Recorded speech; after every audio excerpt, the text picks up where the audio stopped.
Hello everyone, it's Dr. Setka.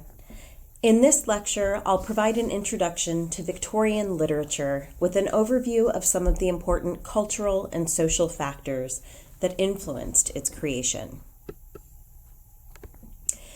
The Victorian era produced many of the works we now call classic, some of the best literature ever written in English.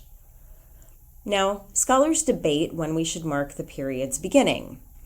Some mark it in 1832, which was when the first Parliament Reform Act was passed, or 1837, which marked the ascension of Queen Victoria to the throne. However, all agree, or most agree, that the era ends in 1901 with the death of Queen Victoria.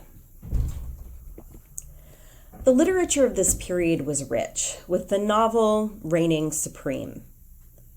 Victorian novels such as Jane Eyre, Great Expectations, and Wuthering Heights still appear on critics' lists of all-time best English novels.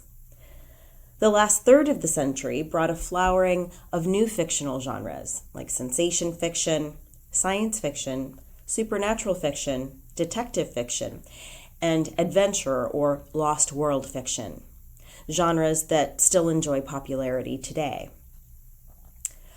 Poetry was also important to the Victorians, with works like Tennyson's The Lady of Shalott and Robert Browning's My Last Duchess becoming anthology staples. Many poets continued the Romantic era focus on nature and the Middle Ages, while adding a new fascination with the Italian Renaissance.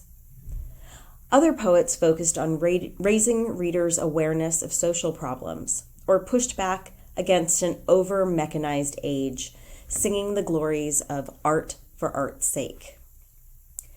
The end of the era brought great dramatists and playwrights, especially Oscar Wilde and George Bernard Shaw, who used side-splitting humor and irony to challenge over-earnest Victorian values they thought to be hypocritical. We'll explore some Victorian age-defining ideas and culture in a moment, but first let's take a look at what literature was like in those important years from 1832 to 1901. As I mentioned before, the novel form reached its zenith in the Victorian period. Authors such as Charles Dickens and Charlotte Bronte, among others, wrote richly detailed, long, beautifully imagined stories featuring troves of unique characters interacting in a realistically portrayed community. These realist novels attempted to depict people and the world as they truly were, including mixed characters of both good and bad qualities, likely or probable plot events, and realistic settings described in great detail. The plots usually focus on characters whose goals and dreams conflict in some way with social expectations.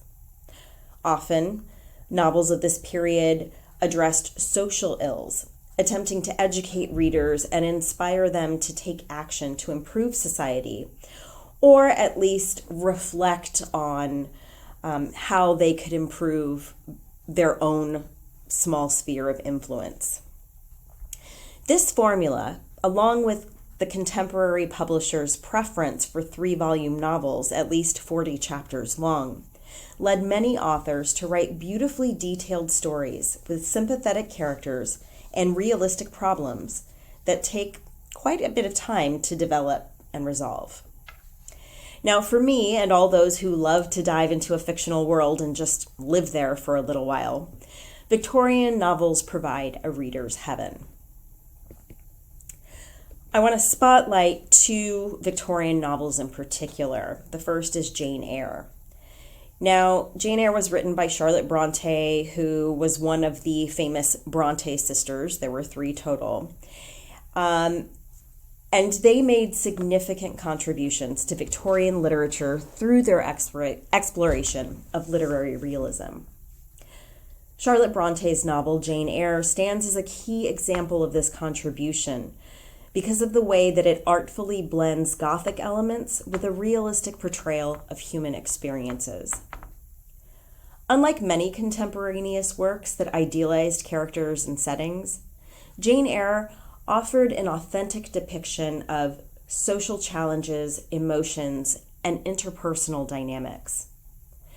The novel's focus on the struggles of its eponymous protagonist within the constraints of her social milieu marked a departure from prevailing romanticized narratives, showcasing a commitment to portraying the complexities of real-life situations. Jane Eyre thus played a pivotal role in shaping this realist tradition, influencing subsequent literary movements with its nuanced and genuine representation of the human condition. Like Bronte, Charles Dickens was unique among his contemporaries. His works describe realistic characters and social conditions, but he borrowed from romance in his depiction of heroes and villains, and in the grotesquely comic, exaggerated descriptions of character. Like other beefy Victorian novels, his works also provide an immersive reading experience, as well as equal opportunities to think about values and social issues in a deeper, more meaningful way. Great Expectations is widely considered to be his masterpiece for the way it provides a realistic rendering of the harsh realities of the time. Through the protagonist, Pip, and a diverse cast of characters, Dickens explores the complexities of class distinctions, societal expectations, and the impact of individual choices on one's destiny. Just past the mid-century mark, writers began to develop works that have led directly to the genre fiction that so many readers love today. Wilkie Collins inaugurated the so-called sensation novel with The Woman in White and The Moonstone, both great thrillers. Sensation fiction focused on secrets and hidden crimes, where innocent victims are caught up in nefarious schemes that a hero or heroine must unravel and defeat. Later in the century came detective fiction with Sir Arthur Conan Doyle's Sherlock Holmes stories, horror fiction like Bram Stoker's Dracula, adventure fiction like Robert Louis Stevenson's Treasure Island, and science fiction with H.G. Wells's The War of the Worlds.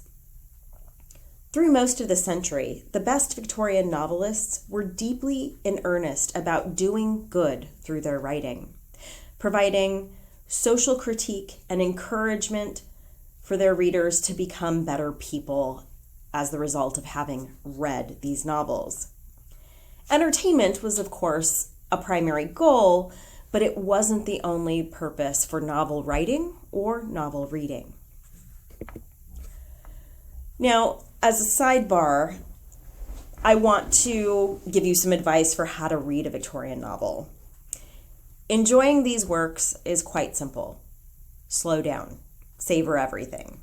The long descriptions of scene and character, the frequent breaks narrators often take to talk directly to their dear readers, the many trials and errors experienced by the characters, the thoughtful questions being posed about what makes for a good person and a good society. You can relax knowing that at the end of the novel, the outcome of all the plots will be plainly revealed. A Victorian novelist rarely leaves readers hanging at the end, asking, "So what happened?" Instead, writers usually tell readers what happened so that every character has their story resolved. We know exactly what happens to everyone. If you find yourself pressed for time, I do recommend checking out an audio version of these works. You can find them for free on YouTube, or you can find really beautifully narrated ones on Audible. Whatever it takes to get you through it, I hope you enjoy our Victorian novel exploration.